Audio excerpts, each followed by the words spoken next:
Hello, ladies and gentlemen. I hope you have a great and wonderful day. And unfortunately for us, it is not a great, wonderful day. At least in this sentence. I was not going to actually do any type of other news. I know there was the California thing that's been happening and a few other stuff that I kind of wanted to cover. But unfortunately, I can't. But I'm not going to get to that today. Due to multiple reasons. But I'm going to get that to tomorrow. But what I want to talk about is a tragedy that happened in Portland, of all places. You know, Portland is supposed to be the safe place for children and all that stuff. Yeah, that's not the case here. And it seems that the whole thing was going to be covered up, too. So we're going to go over that. So, what we have here, ladies and gentlemen, from Colin Rugg. I'll give you the full article, but this is just a breakdown.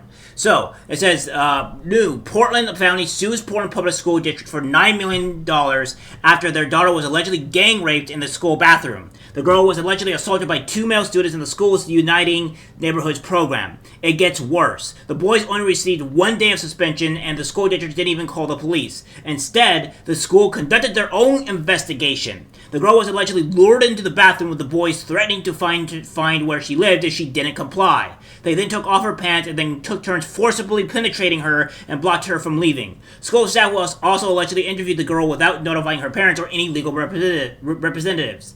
Insanity. Exactly what I do say. And I'm not going to go further into this until I get too much halfway down the article so that we can see this. So, anybody that has a weak heart to this, which I obviously have, I have a weak heart to this. I don't like hearing about rape of any kind, especially a 9-year-old child that this happened to, but I had to put this out, because this is the state of these very far left schools and all that stuff that needs to be dealt with immediately. So we have a principal at Portland School where a girl 9 years old was gang raped in a bathroom by two boys is slammed for launching internal probe and not telling cops. As it emerges, the child was sexually attacked twice before without cops being told.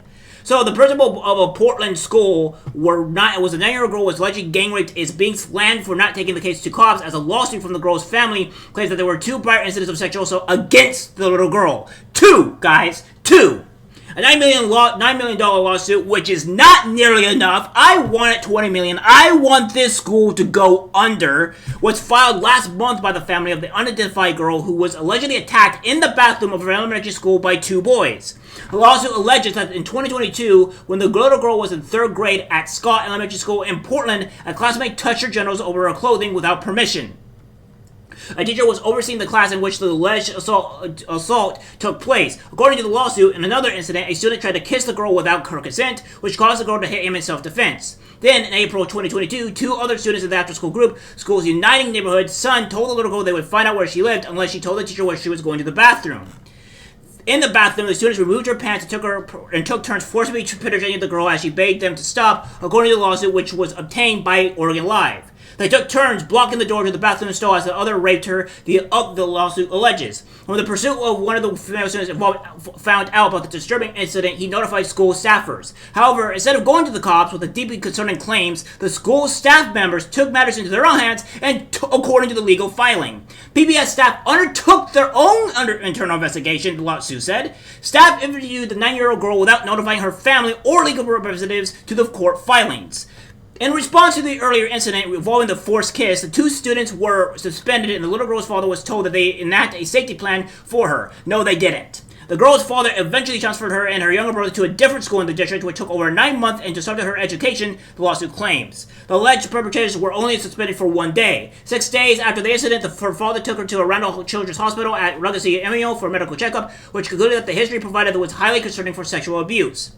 Lawsuit outlines how the disturbing rape incident left the little girl to cope with the trauma, pain, suffering, social anxiety, and academic setbacks. Portland Public Schools, along with the some programs and affiliates, are being called out in the suit for multiple failures, including not teaching students about sexual boundaries, and not enforcing rules around sexual behavior on school property, and not communicating with other adult caregivers about the plaintiff's history and safety concerns. Jose Solandes was announced as the interim principal at the school elementary school on January 15th, 2021, and served as the school's leader until Tiana Allen was announced as the interim principal in October 2023, over a year after the incident happened. The district learned of these new allegations last week, and we received a lawsuit. And we are investigating, said Sydney Kelly, a spokesperson for Portland Public Schools. We are mandatory reporters, meaning we must report any instance of child abuse and neglect. We take our responsibilities as mandatory reporters seriously and follow the law around the reporting. I keep saying this over and over again, guys. Get your kids out of these bloody public schools. This is the scumbag that, try to cover it all, by the way. This is the scumbag. Take a good look at him. Yeah, take a good look. Look at this piece of garbage. He's the one that covered it up. So, this is the thing here. This disgusting human being allowed this to happen, and this is just the reality of everything. These schools are abhorrent. They should not at all be endorsed. I think that what needs to happen is that I think every single parent needs to homeschool their child. That's what I think. I don't think these schools are safe for children, and these schools do not protect the children. I know there are so many schools where they don't even try to do an investigation. Let me put it this way. When schools do an investigation, it's usually to cover their own ass, or any other type of school or organization that does their own personal organization is to cover their own ass. That's just the bottom line and the truth of the reality. And schools will always shoot at the hip fire. I know this because I had people accuse me of burning my tires or burning out at the school without any evidence or anything, and only had a few people contact without even remotely talking to me or other people around me. They just thought like, oh, well, he must have did this. The investigations are whoever says it first, oh, this person must do it, so punish that person. They have no ability or any thought to actually see if the person's innocent or not. And they'll always say like, oh, you both got into a fight? Well, both of you are suspended. Even though the person might have been attacked and they're just defending themselves. Schools are completely okay with kids getting in trouble, right? They don't care. And when anything bad happens to them, they don't want to be on the line, so they're going to make up things up. This is disgusting. This is absolutely disgusting. And it's crazy. And clarification, Tiana Almond, picture above, was the assistant principal and transitioned to the interim principal in October 2023. Jose Salinas, picture below, was reported the principal at the time of the incident. So yeah, that is what's going on here. And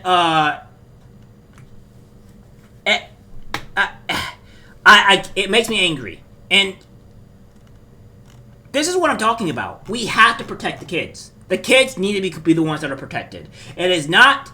It is not the adults. The adults, if anything, are the ones that I'm most afraid of, because the adults are the ones that are doing this type of stuff, and they're pretty much just allowing this to go through. Right? That's just the reality. And I want schools held accountable. I want schools to be punished. And this is disgusting in every way possible. I hope that this girl can recover mentally and physically quite well. And the school gets shut down immediately. The school just needs to be shut down immediately. Once a school does this, it needs to be shut down. It is no longer can reform itself from being able to do this. Do not allow these atrocities from happening. It's one thing if the school did its best to try and help the child and punish the people that did it. No, they got suspended for one bloody day, and they did it and they try to cover it up. Once a school does this, that means they need to forfeit all their ability to be a school. I think there was something here that may have gone forth. So yeah, it's disgusting. It's disgusting. This needs to end, and hopefully everything goes well. I feel sorry for that child. It's disgusting. Alright guys, that's it for the video. Like, subscribe, share. As always, take care, my friends. Stay safe. Stay away from public schools. I'm disgusted by what I see in public. Even people closest to us can't be trusted. Cause it's algorithmic disease, the social media.